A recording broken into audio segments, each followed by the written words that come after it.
Welcome to The Other Dimension with the team, Damon Penny, Ben Winfield, and Louisa Brown. We guide you through the supernatural, the occult, and the unexplained, answering questions that will make you question your grip of reality, with special guests guiding you through everything from demons to divination, cryptids to crystals, religion to skeptics. We explore in depth the true meaning of the unexplained. So strap in, kick back, and enjoy as we enter the other dimension.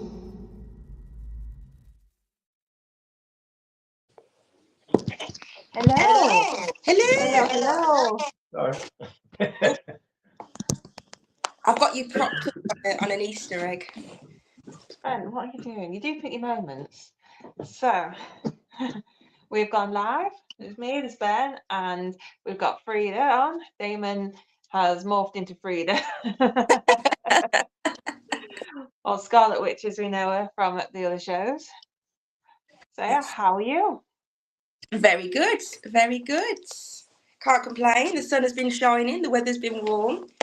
Yeah. Been out and about, so nothing to complain about, really. Good, good.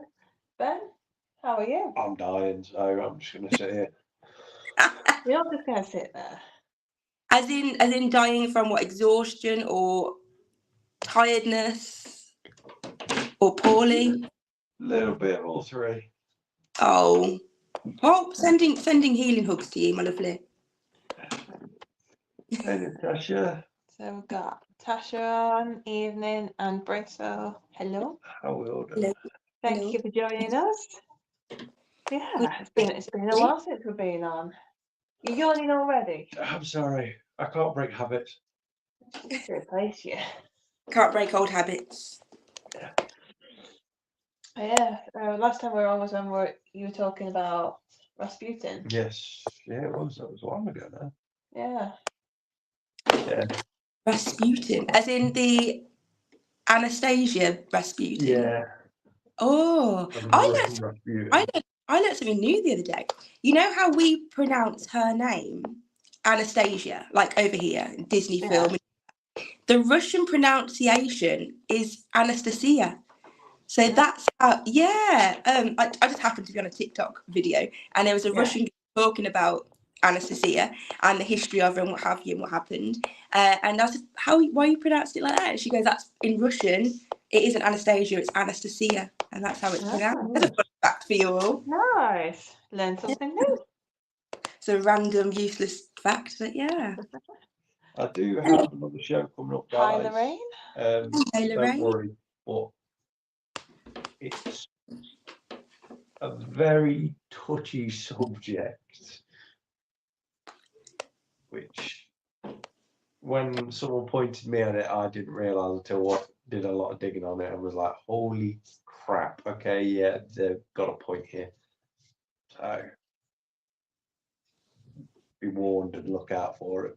Oh, you've got to give us a little clue or something. That sounds like really I love controversial. Is there a clue? Well, I will be putting up at the beginning a disclosure as well on it to cover my ass.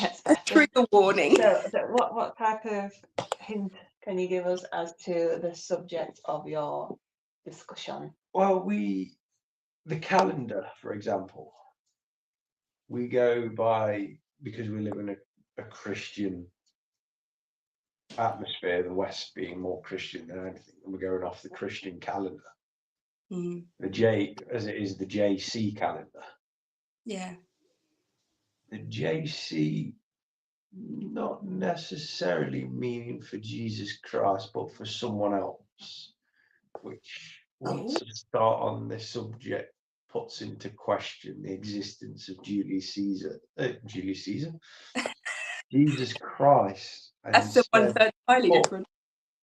Instead puts Julius Caesar in the position, and the historical facts go and lean more to it being we're living in a period where we count Julius Caesar's death instead of Jesus Christ's death, birth even.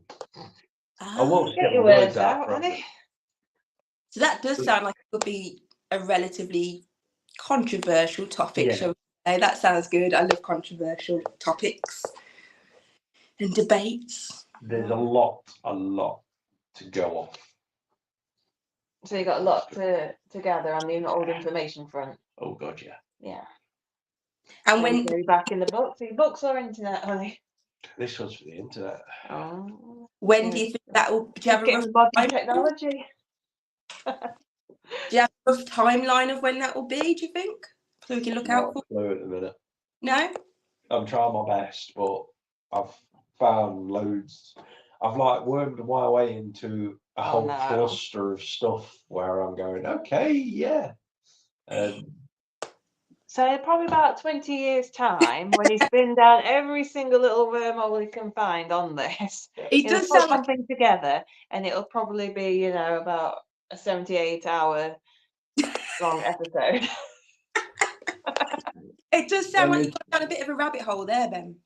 Yeah, rabbit holes and an understatement. It's kind of the guy whose YouTube videos I've been watching, who deals with the facts and that lot, I've been speaking to, and he's like, yeah, once you come down this hole, there is no going back. And I've been watching his YouTube channel, and yeah, once he goes down the historical road, it just goes, and that's it. It questions absolutely everything in the Bible. I think everything, like, we are taught from a young age to question things, constantly told to question things. But when it comes to religion, I'm trying to be as least controversial as possible here. To religion, and when you get to adulthood, people stop asking questions. People are just taking it because somebody tells them so. That's right. We follow it because it's faith. If you ask the questions, we just have faith in that. But that's not answering my question. Do you know what I mean? Yeah. And at that point, for me, that's an alarm bells were ringing. That's something's not tallying up. But everyone has their own beliefs, and that's fine. Yeah, this goes into the controversy of why certain books were removed, certain books were put in, how the Bible was actually changed for slaves when we were dealing with the slave era, how they removed stuff out. So there's actually there's over 1,000 different versions of the Bible that have been span round. And there's a lot of information I can go from.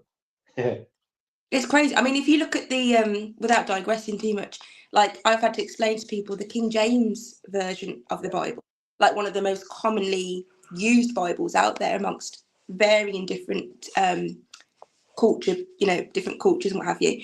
And I have to explain to them that was altered to fit his genre at the time, really. I mean, a lot of the words were changed because he was so fearful of witches. It's crazy, and to think you're following something that was changed by man. I just can't get my head around that, but never mind. Anywho, good discussion that night.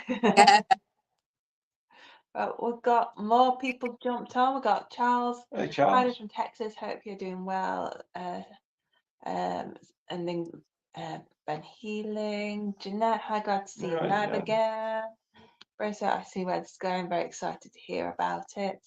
And Rosa, does the channel have the initials GI? The one that you've been watching? I shall have a look. Ben can't remember. Yeah, my brain mush with it. So yeah, while Ben's doing that, we'll move on to the topic of tonight, which we're talking about, which is the summer solstice. No, it doesn't have GI.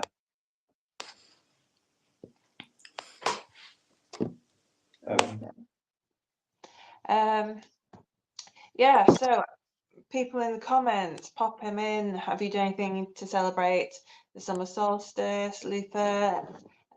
What have you guys been up to? And what about you, Scarlet Witch? Yeah, so obviously I've got all my write-ups and stuff that I can share about in my humongous book that's taken me years to even get caught all the way through. But I was deeply saddened actually when I saw, was it the Just Oil activists went and trashed Stonehenge Yeah. literally the day before summer solstice. Like, if they've got such an issue, you know, why don't they just go and do what's it called, Downing Street? I'm sure we'll all contribute a little bit of painting for that one. But Yeah, you think they'd do something that the people would get behind if they want to get support the people. please don't, Yeah. you know. I won't worry about them too much. Oh, it's just ridiculous. Too much time in their hands, I think, these people, some of them. But yeah. Well, they've both been They need to get a arrested. job, proper job. They've both been arrested. Did they get arrested? Yeah. Well, so they should. It's ridiculous. But don't be damaging our, historical landmarks and stuff like that. It's just a shame. But anyway, we keep digressing.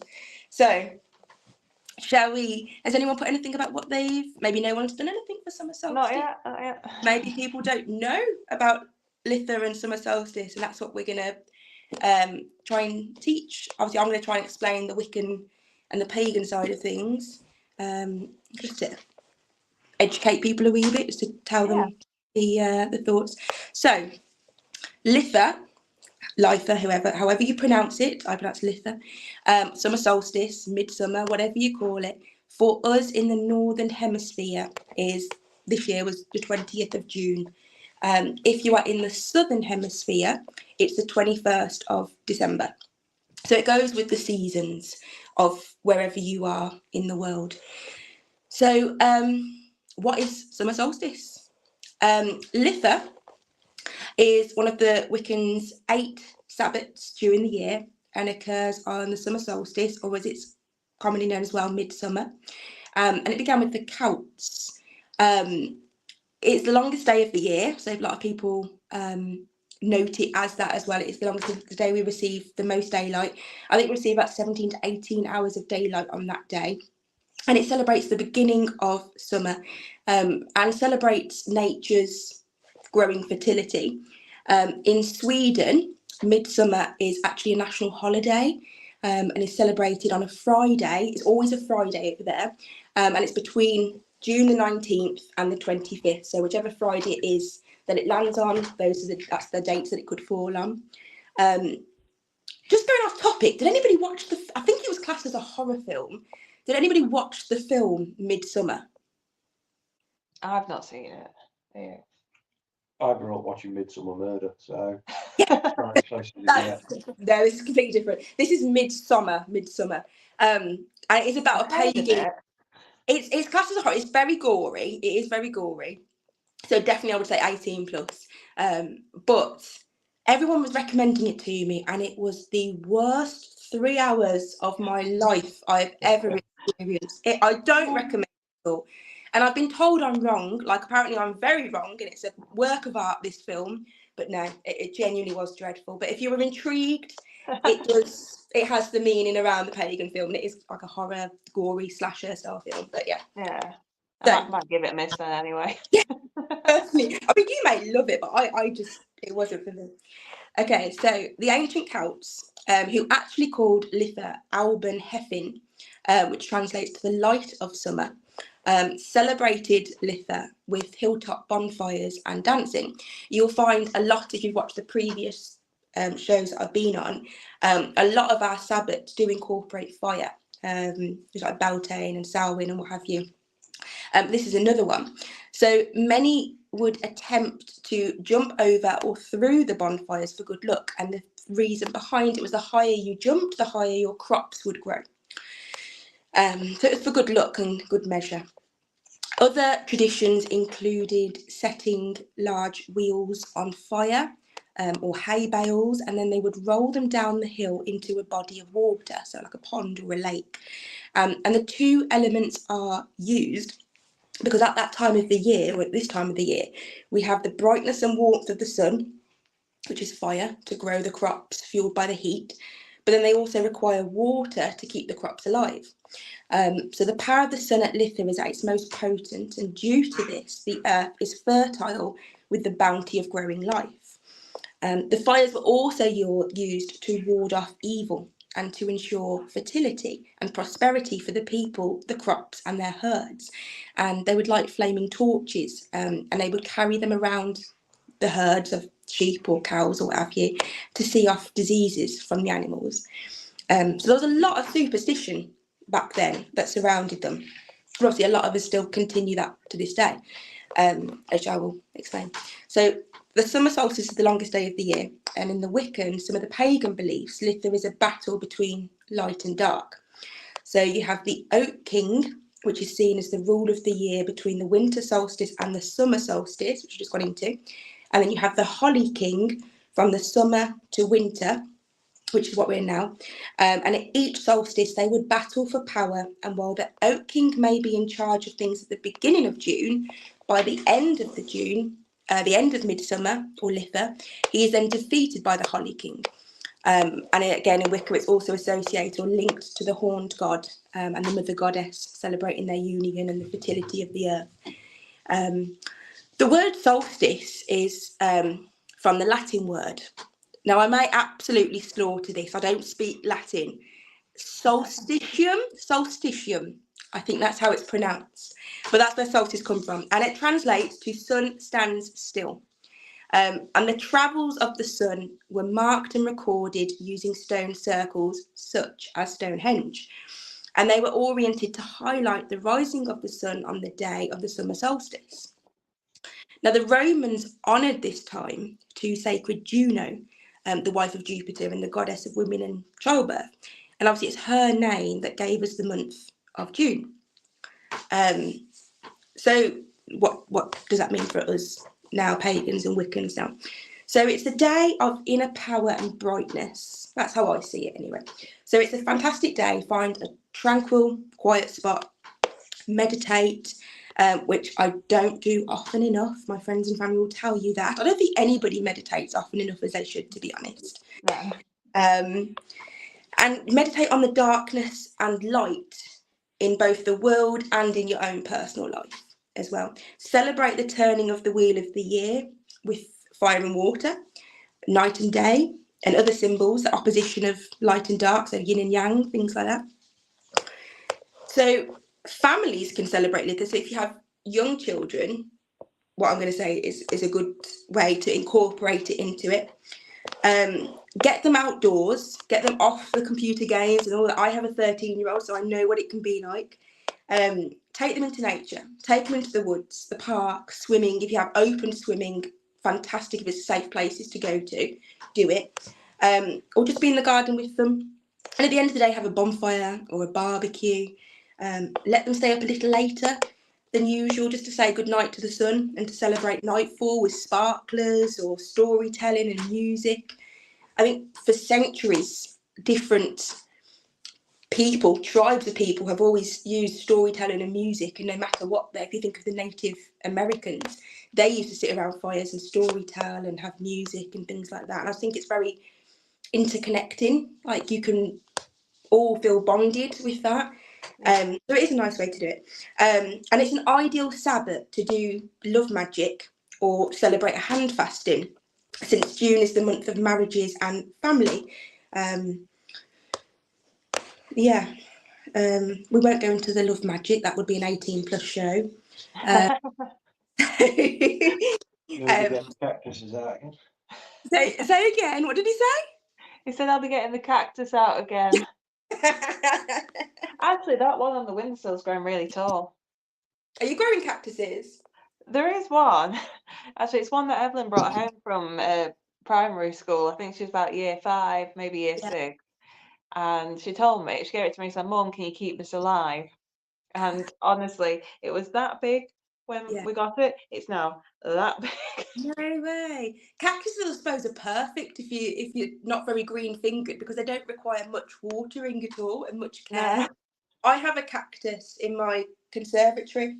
There is a whole story behind it, as he had to go through a ritualistic punishment before he was allowed back in the house, this cactus. But yeah, it's yes, we digress. We do. But if anybody wants to know the story of that, do just let us know.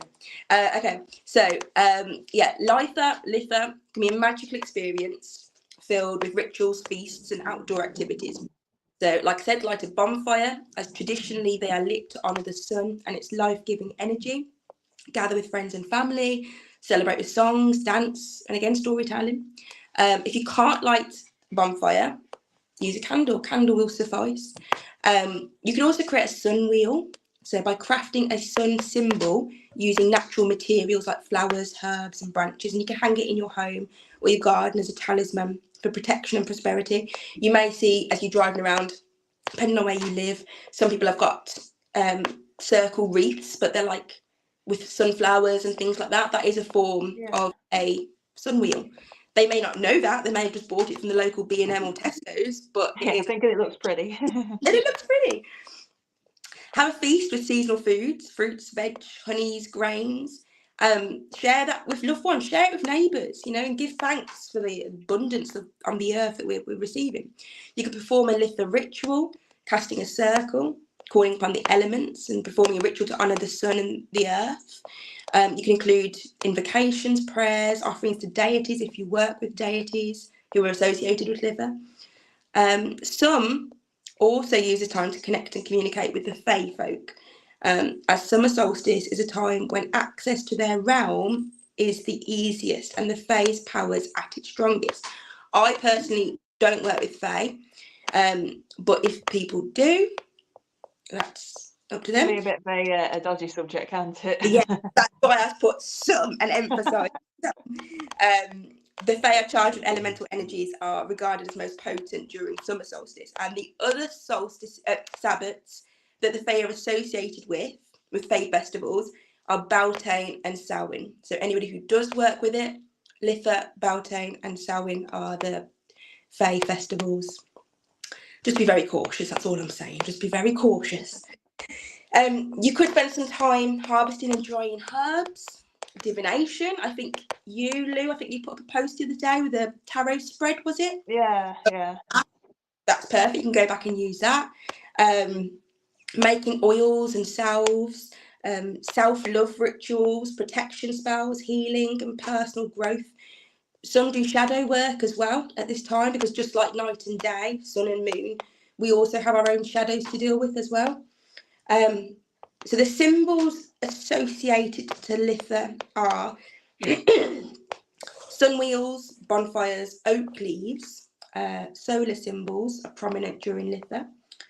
The crystals that you could use in spell work rituals are sunstone, citrine, carnelian, garnet, tiger's eye, lapis lazuli, green calcite, pearls, and amber are all powerful stones to work with during this time. We also have, I believe, is it a strawberry full moon tonight as well? Yeah.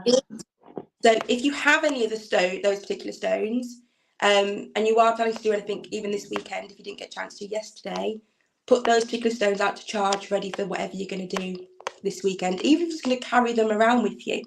So yeah, fantastic way to charge those at this moment in time. For those who do work with deities, the deities associated to Litha are the Oak King, Cernunnos, I can never pronounce his name, Luch, Flora, Pan, Baldur, Freya, the horned god and mother goddess. Plants as well. Quick disclaimer when the plants I'm about to read you.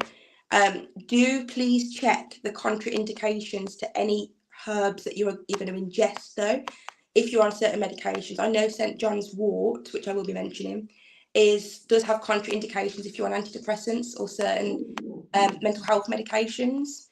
So just double check with a medical professional that if you can take the specific herbs if you're on certain medication. So oak, mistletoe, St. John's wort, lavender, chamomile, mugwort, basil, yarrow, honeysuckle, rose, and calendula. They are all fantastic herbs for this particular, associated to Litha. You can use them in rituals, teas, spell work, and that's to enhance your connection to the season as well. So to create a Litha altar, you see my altar's behind me, and I've got holly leaves and what have you on there. We did go out today. I did take my boy out today. We went to a place near us, like Bordsley Abbey. It's like meadows. It's an old ruins of an abbey.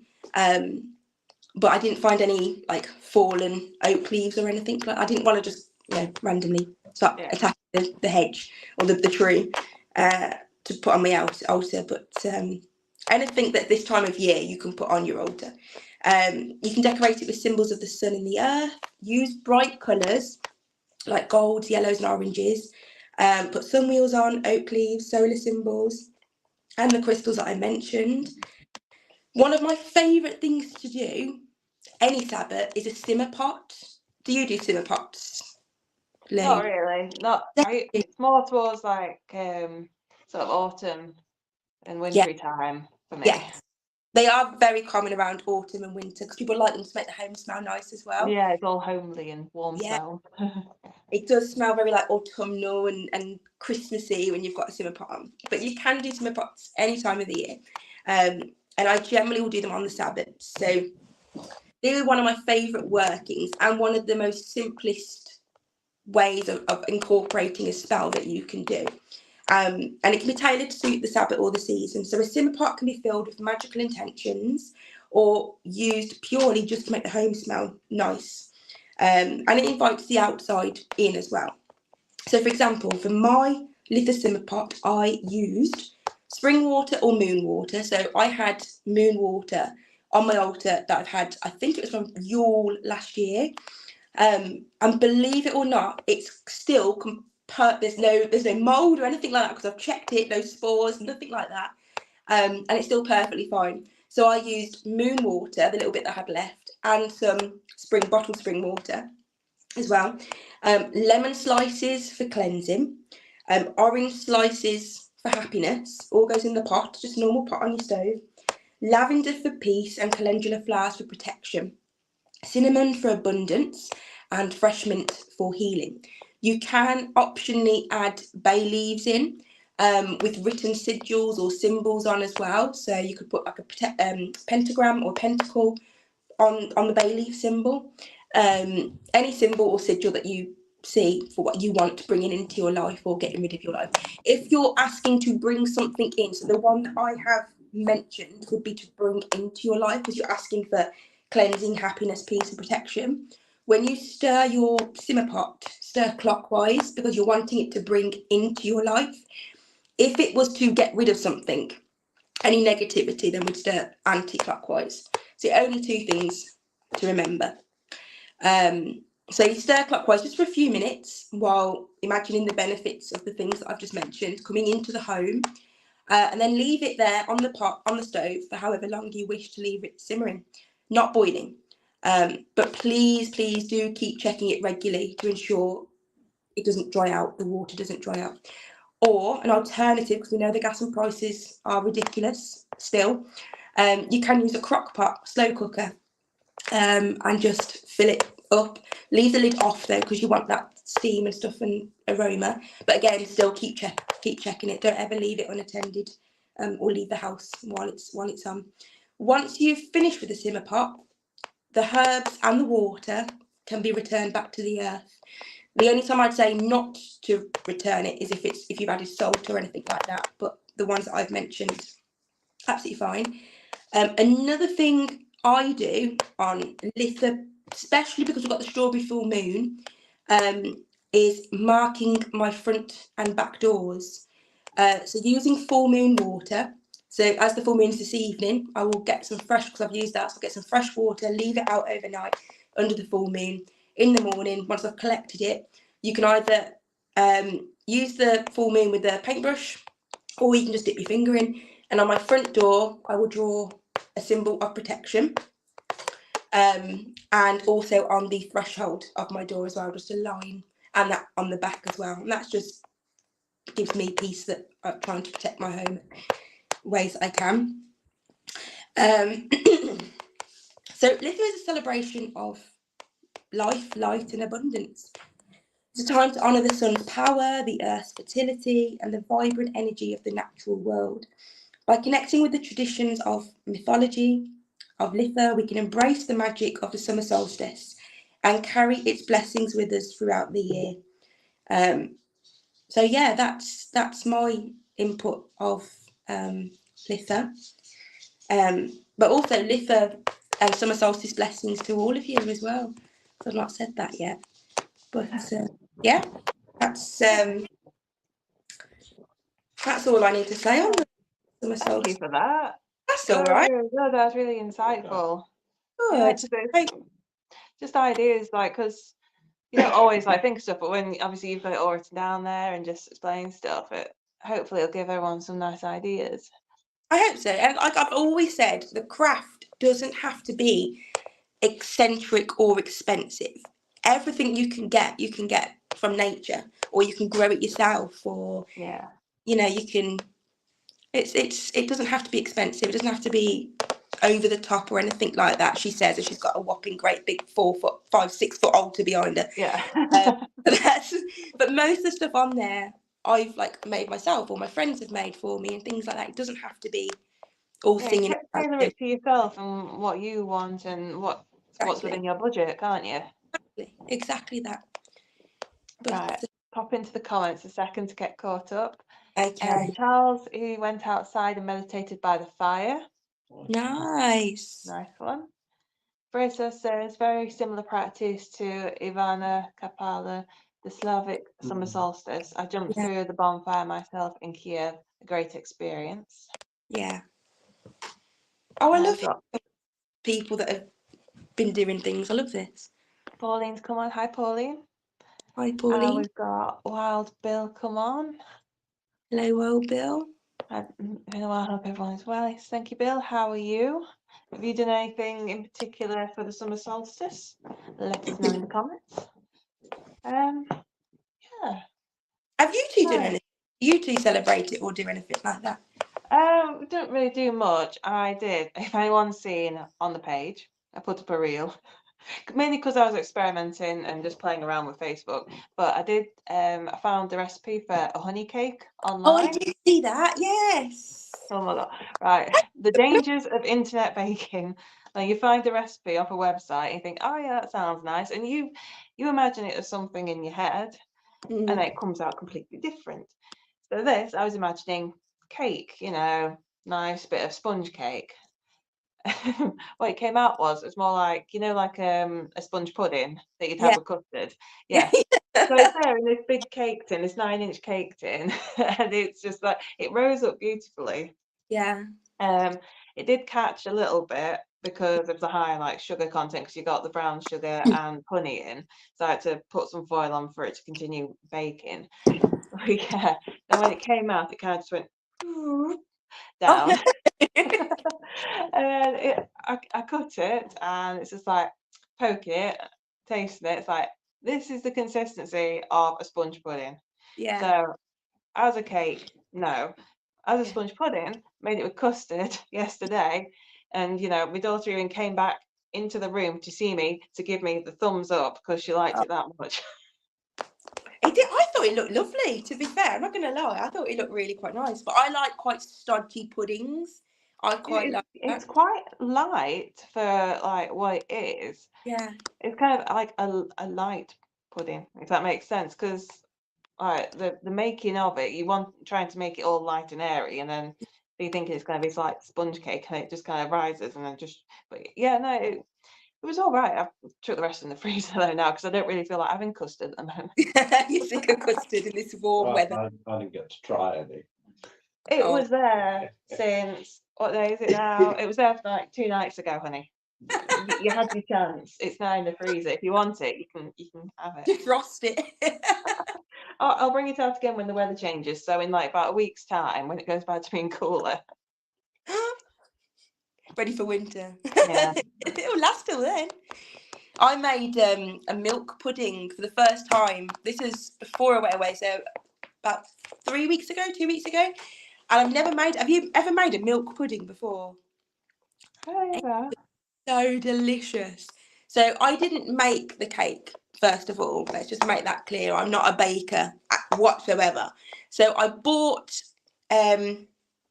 pre-baked, just a normal, I can't remember the name of the cake. It's like just a basic really basic sponge from Tesco's, like 99. Yeah. So I bought that, sliced it up, you put it in like a tray or a ceramic dish or whatever, and then on the stove you heat up milk, cinnamon, and a tiny little bit of not allspice. What are they? Cloves. Just a tiny bit, just a few cloves. Yeah. Leave it. Don't let it boil. Just let it simmer, and then pour that over the cake. Pop it in the fridge so it goes cold, and it is the most delicious pudding I've ever had in my life. It is very stodgy, so you only need like a little bit, so it does really fill you up.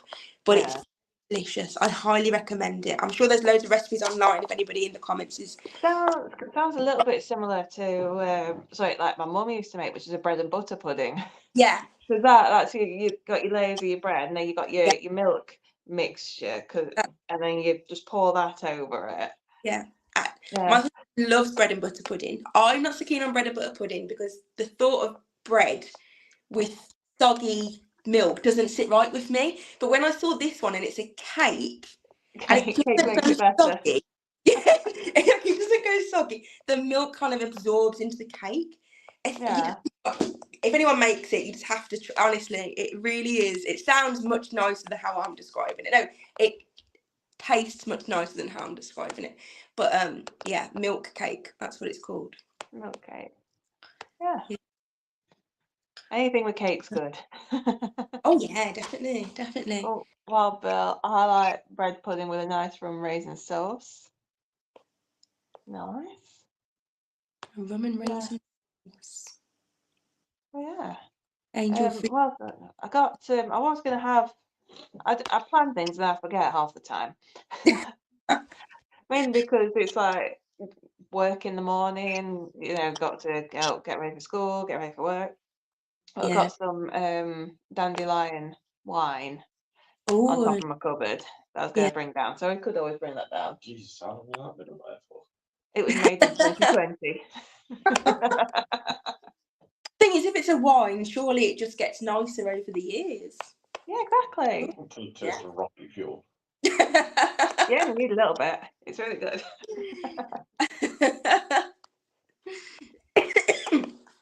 Oh, hang on. Got a question for you. Where is the Scarlet Witch from? Can't place her accent. Okay. Well, I'm from the UK. Have a guess where you think I'm from.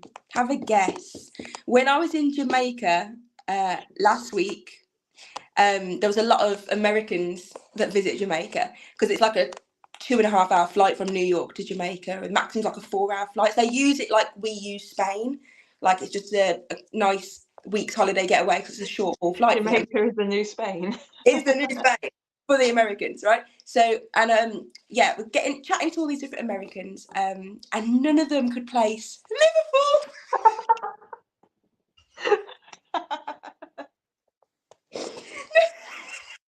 Oh, that's made my evening. Thank you. And none of them could place my accent. And then I said to them, I'm from the place where all Americans struggle to pronounce. It comes in a bottle. You have it for seasoning. Some Americans call it wash your sister sauce because they can't pronounce it. Does that give you a Go clue? on, Bill. Have another guess. Have another guess, Wild Bill. I'm from the place that Americans can't pronounce. Brace's got it. There you go. There we go. I'm not from Worcester, but I am from Worcestershire. But yeah, the amount of time, like I was trying to train these Americans, they really wanted to learn how to pronounce it correctly, to go home and tell their friends they knew how to pronounce it. But trying to teach them Warwick as well was a fun one. It was Warwick? No, not Warwick. Warwick. It was fun. Worcestershire. Yes, Worcestershire is where I'm from, which is just south of Birmingham. So a lot of people do say I do sound a bit brummy. I can't hear it. I think I'm sorry, anybody from Birmingham. I feel like I do sound a bit too posh. Too posh to be a brummy. No, I'm joking. But yeah, most people say I sound brummy. That's funny. Yeah. Yeah. Can you do a Liverpudlian accent? Can I do a Liverpool? Oh God, I'm dreadful at accents. Liverpool. I'm trying to think where Liverpool is, let alone the accent. Liverpool. Okay. Yeah. I've got the twang now, right? I'm going to slaughter this. I do apologise.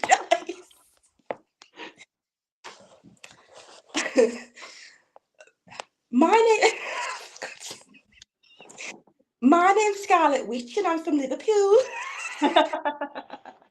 If anyone's from Liverpool, do forgive me. That was dreadful. We do love Liverpool. Went there a few weeks ago.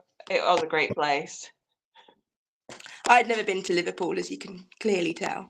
Yeah, we went there. My daughter was so excited to like hear the Liverpudlian accent. Yeah. And yeah, we got there. We had a little wander around. We went to somewhere to eat, Yeah. and we had the waitress come up to take our order. Yeah. And the waitress went away. My daughter says to me, "Is that the Liverpool accent? She sounds Irish." I said, "That's because that was an Irish person." Because there is a large Irish community over in Liverpool, which I was not aware of, and neither was my daughter. So yeah, they've got loads of Irish bars and everything. Really? I If you didn't know. think about it, it's just over the water. No, I didn't know that. Yeah. I wonder why. There's plenty of nicer places in the UK. I'm going to shut up. I'm going to shut my mouth, Frida. Liverpool's got a lot better. Has it? It did have no offense to Liverpoolians, so the rest of the UK did have a bit of a dodgy reputation, but now you go there, it is really nice. Yeah. Definitely recommended. Now it's Derby. No, Derby's a rubbish place. Derby's considered the worst town in the UK, then. It can't be. It is. Can't be. Fraser says, as a New Englander, I'm used to these city names. My ancestors were originally when they arrived. Well, let's wrap up Liverpool. We got laughing. Bull. Liverpool Cockney. Liverpool Cockney. Could you imagine? Oh, do you know what? I absolutely love the Cockney accent. Not many people like it, but I really love the Cockney accent and the Irish accent. They're my two favourite accents. If I could, Bill's firing shots. At least it's not the Glasgow accent. Glaswegian. No offence to our fellow Glaswegians. We love you. Yeah, no, it's. I do want to go to. Have you ever been to Scotland, though, Lou or Ben? I've been to Edinburgh. Have you? I've been to Edinburgh and I've been to the Isle of Bute, which was a little island that we had to get this little ferry off. No. Yeah, it was very rocky. There's two places I really want to go that I've never been. It's Ireland and Scotland. My nan was from Ireland and my grandfather was from Scotland. But my nan lived in like a small part. I think it was Southern Ireland, Kilkenny. I think the place. I've never been. And then my granddad was from Glasgow. But I want to go and see Scotland, like all the lochs and like the Northern Hebrides and things. Yeah, we would like to go up there, wouldn't we? Have a tour around for like a couple of weeks, maybe. Yeah. That would be really cool. Yeah. I've seen some people, they hire out like the American, like an RV, the equivalent here, and they'll just tour all of the Scotland. That would be phenomenal. Yeah, that'd be nice. I love Glasgow, it's just hard to understand them. Yeah. I can understand a mild Glasgow accent. A mild Glasgow accent? As it must have tapered down a bit, because I know when I moved from York, my accent kind of tapered down a bit and neutralised a little. It neutralised a little bit, so I'm guessing. Really? Do you find that where you are, if you're there for a specific, or you're around somebody with an accent, do you start to pick up twangs of their accent? Because I do. Yeah, particularly if I'm with someone who's got a Yorkshire accent, then mine will come through stronger.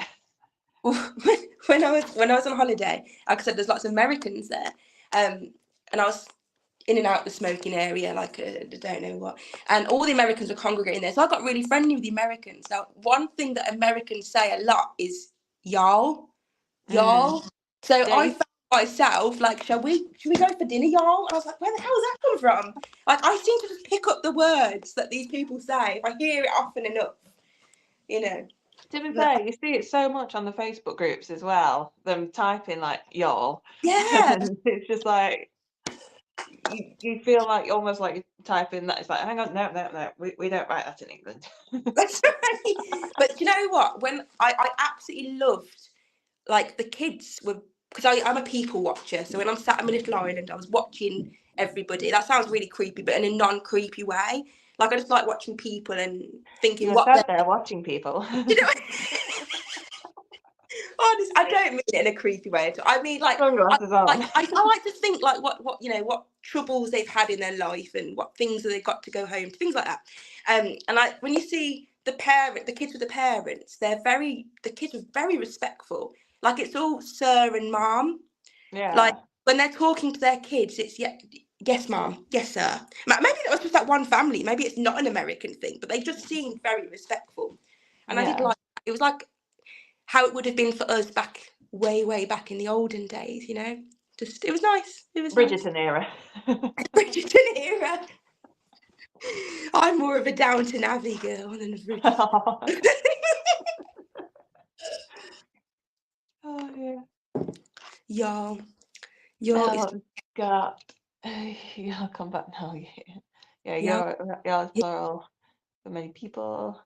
We use Madam for respect, yeah. Yeah, I like that.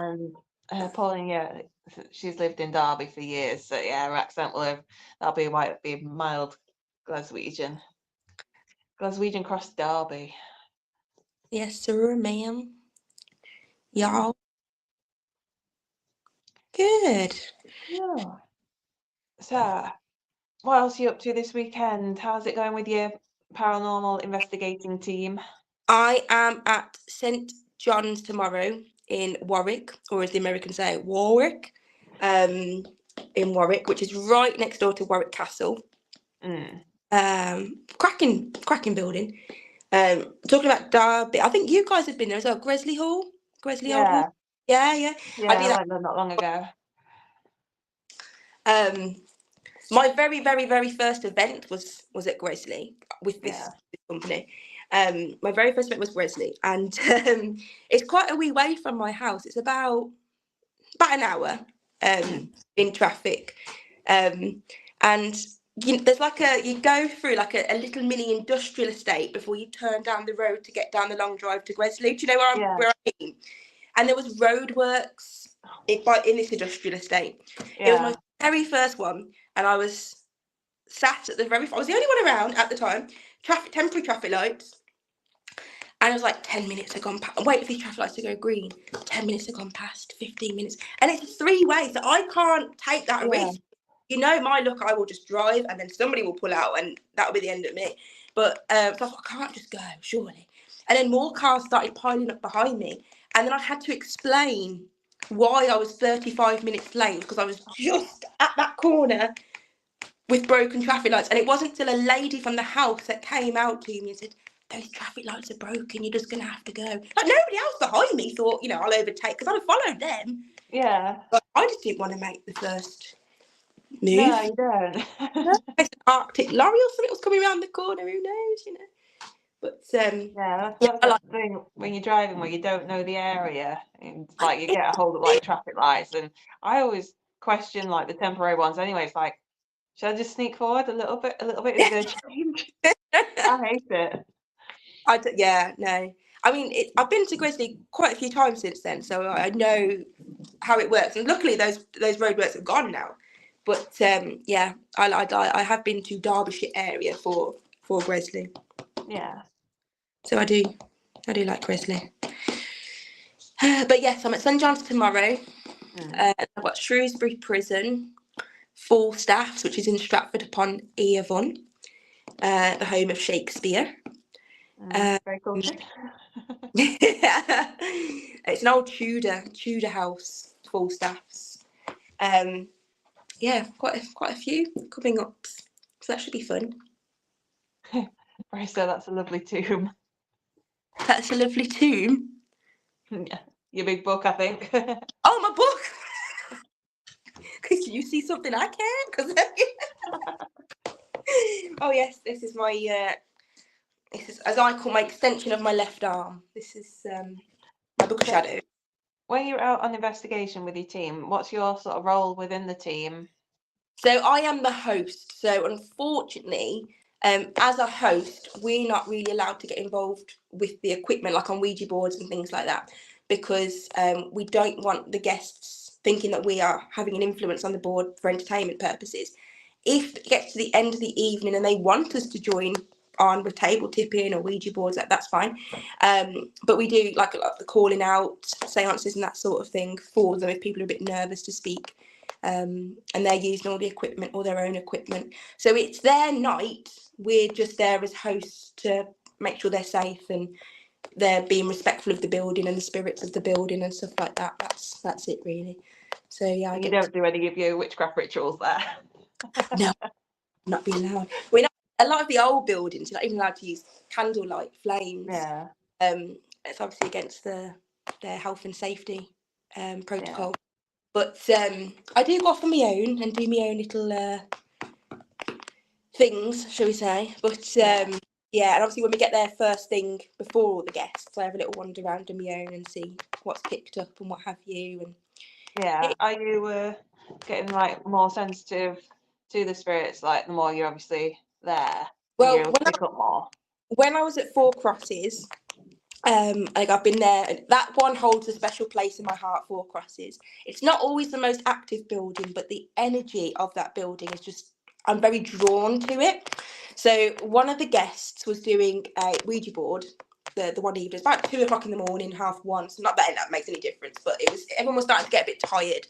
And obviously I wasn't on the board. I was just holding the torch above so they could see what letters it was moving to and what have you. And at the time, obviously I had like my name badge and what have you, but it was always, because it was winter, it was all zipped up under my coat. So the group, when I've done the thing, obviously they knew my first name, but they didn't know my surname. That's not given. And I was watching them on the board, and it spelled out my surname, date of birth, things. I think these people don't know these details. This has got to be, legit. And then so I shouted out. I did a call out. I said, "Who is this that we're communicating with, please?" And it spelled out the word John. And I know that from the history of the building that there is a spirit called John from there. And they started asking further questions, and they said, "Why are you asking specifically for Frida?" And he said, "Because she's my wife." And I quickly said, "I'm not your wife, John. Let's put this straight down here right now. I'm not your wife. I'm happily married. Thank you very much." But as it went further and further, he said I resembled his wife from his time. It was very weird, very, very weird. But that place does hold a very special place in my heart, Four Crosses. Yeah. Yeah, we'll be going there soon. August, aren't we? Middle of August, we're going to Four Crosses. Yes. With the Haunted Exchange, which is Andy Moore and Russ Bevan's new enterprise. Yeah. We're going there not so much for a paranormal investigation, but for like a more darker side exploration evening. Oh, okay. So there'll be like different talks from different people, workshops and stuff. So it's going to be very interesting.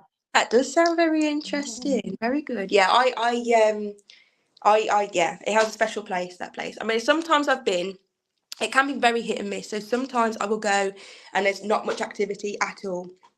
And we always say, like, spirit aren't performing monkeys. We can't force them to interact with us, and we'd never force them to interact. It's just if they choose to. And then some evenings you go and it's just activity after activity after activity. And there's one, when you go, you'll see it's on the first floor. So you go up one level, because it's two levels. Yeah. And it's there's the bedrooms. And there's one of them, it's got 2 single beds in with wooden headboards, old beds. It's got a big mirror in there as well. And the door on that bedroom is quite a heavy old door. And I know I've had previous activity with that door, but nothing that I experienced that evening, or like I experienced that evening. So it was kind of dead, if you pardon the pun. There wasn't a lot of activity. So I thought we'll do some mirror scrying and there was 2 complete skeptics in my group, which I was so pleased they were there after what happened. So I thought we'll do some mirror scrying. So just as we'd opened that, literally the door was bolted as well. You'll see when you go, there's a massive bolt on this door, and it was boom, boom against. It wasn't punched; it was kicked, because it come from like low down on the door, and it was like boom, boom, and it like kicked the door. And I quickly unbolted, opened, because I was adamant somebody must have done that. and I shouted out to the other fellow host who was on the top floor in the attic. And I said, have you just been down here? She goes, no, no. And as I shouted up that to her, the door to the attic door just went really controlled, opened really slowly, and then just like closed again, which was fascinating. It was phenomenal. And I shut the door again. These skeptics were huddled in the corner by the bed. When you go, you'll see exactly what I mean, the layout. They were huddled in the corner. And I just looked over and said, are you believers yet? And I closed the door and I said, is there any way that I said, that's brilliant. Thank you so, so much. But is there any way you could do that again for me? Bolted the door again. Boom, boom, like kicked. The whole door was like vibrating with force, complete force. So yeah, that building is can be brilliant or it can be really, really quiet. Yeah. I'm sure you'll have a great time there regardless. Yeah. We've got time for one last question from Brace. So curious if any of you have ever evoked before an investigation, if there was any difference before/after. No, no, not. I've never. No. Ben? Yeah.